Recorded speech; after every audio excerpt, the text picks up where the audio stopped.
All right, week 2 of the Ultramarathon training. If you didn't see week 1, you can go back and watch that full video. I show a lot more of my warm-ups and my nutrition on that episode. On this week's episode, it's mainly about the running. So I'm bringing the phone along with me on most of the runs, so you can see what I'm doing, how I'm reacting to this brutal weather right now, because it's late July in Nashville. It's 80 to 90 degrees all the time with like 80 to 90% humidity. So it's just brutal. But, I decided to do this, so I can only be mad at myself. But you're going to see that along with a little bit of my strength work as well. Very small clip of that. I just wanted to show you what a typical session might look like. And I'm going to make a longer form video explaining the technique for all those exercises, why I'm doing them, how they translate over to running. So I'm excited to show you guys that here soon.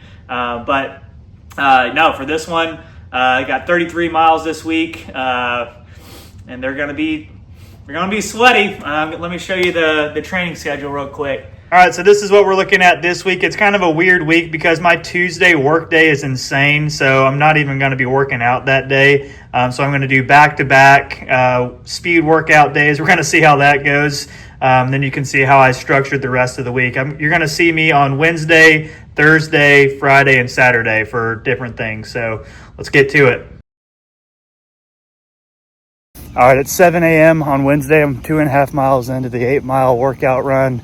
I have 4 rounds of 5-minute at 10K efforts. That's the speed work today. Doing it on a fairly flat ground. This is more about kind of getting that turnover, getting that speed back. I'm gonna take y'all with me on the last minute of the last round. So the first 19 minutes of this will be solo, and then you get to see what 1 minute of running fast looks like for JT. So let's get it going. See y'all in a bit. All right, 3 down, 1 to go.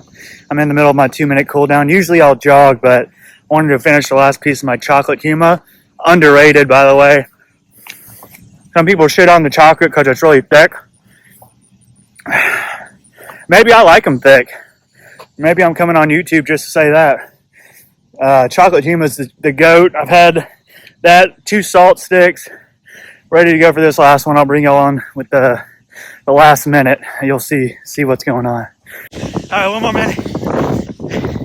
Yes, I'm hurting.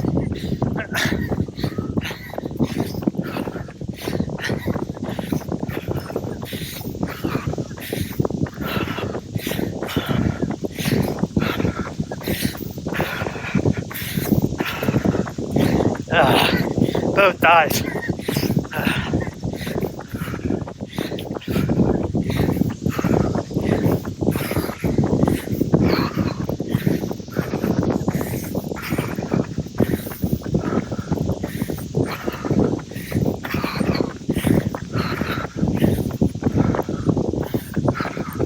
15 seconds.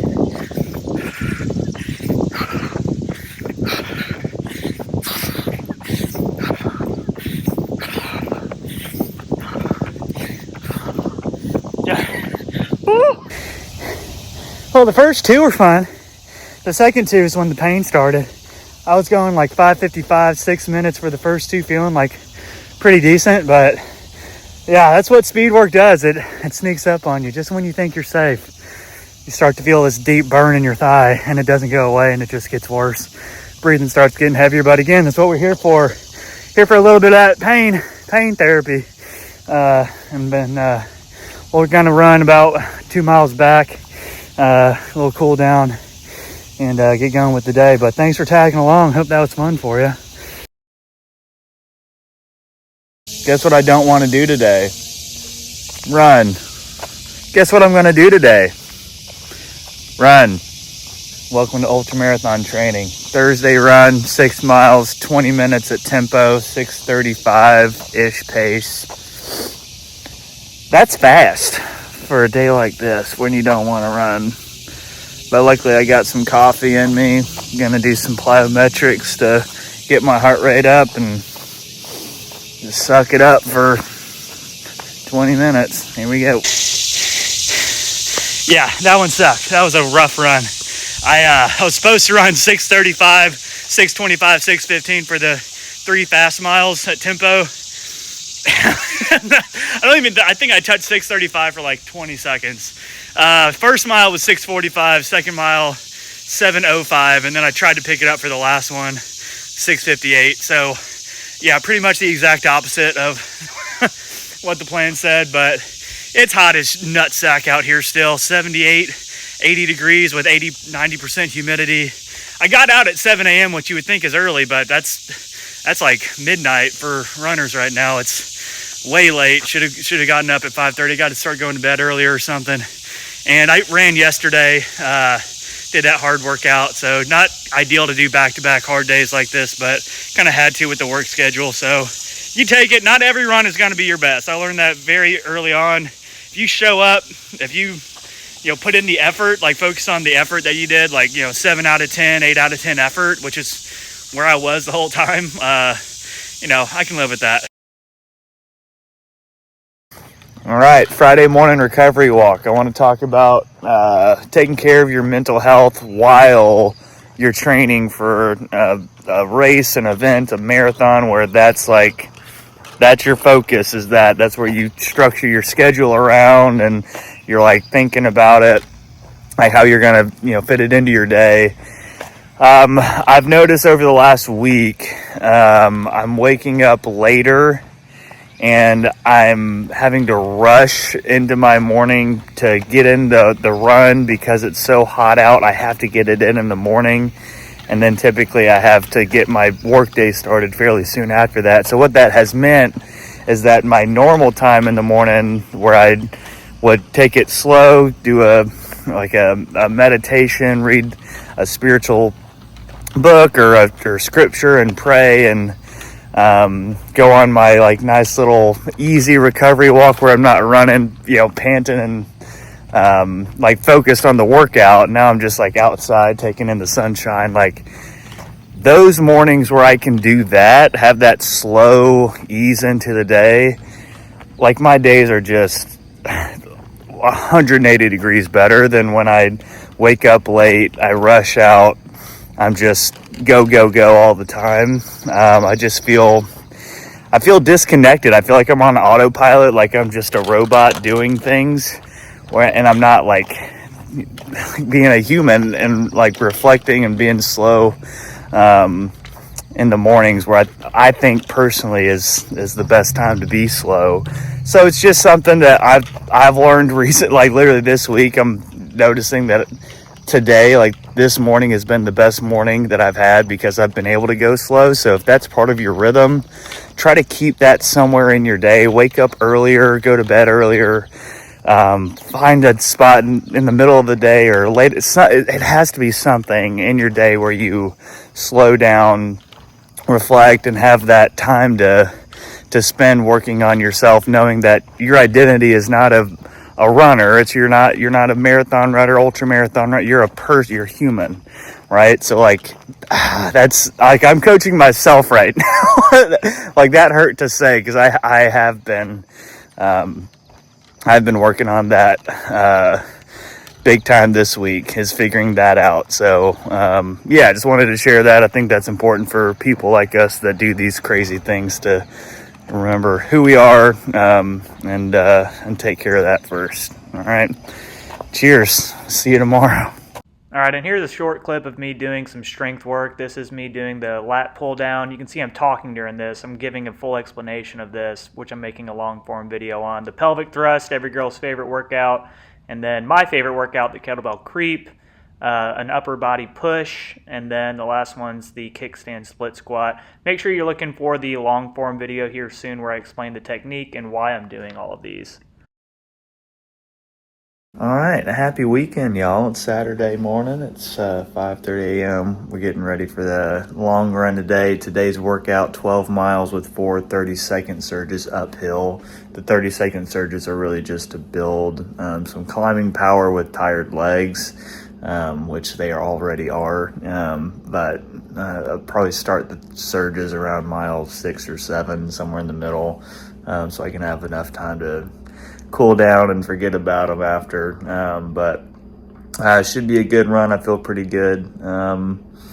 gonna get some breakfast in me. Gonna eat more than last time, that's for sure. I'll probably double up on those little English muffins that you saw last time.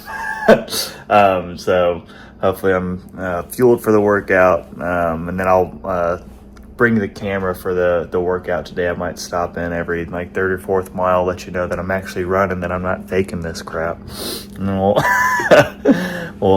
get going from there. We'll talk about something. I don't know. All right, we're 3 miles in, averaging around a 9:15 pace, taking it pretty easy.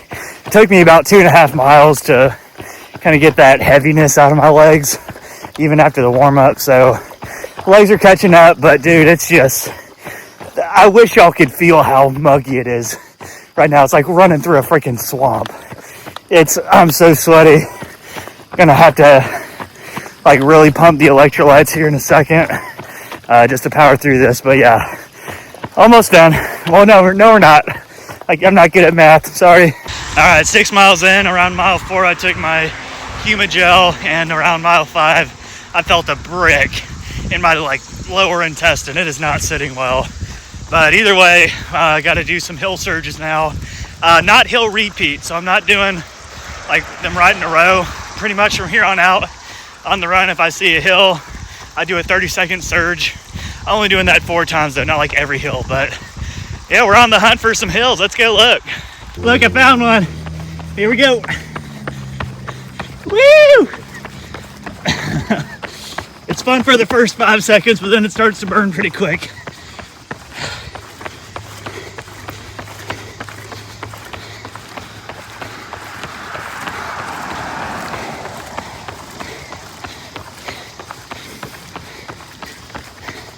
I'd be like, listen to me breathe. 5 more seconds.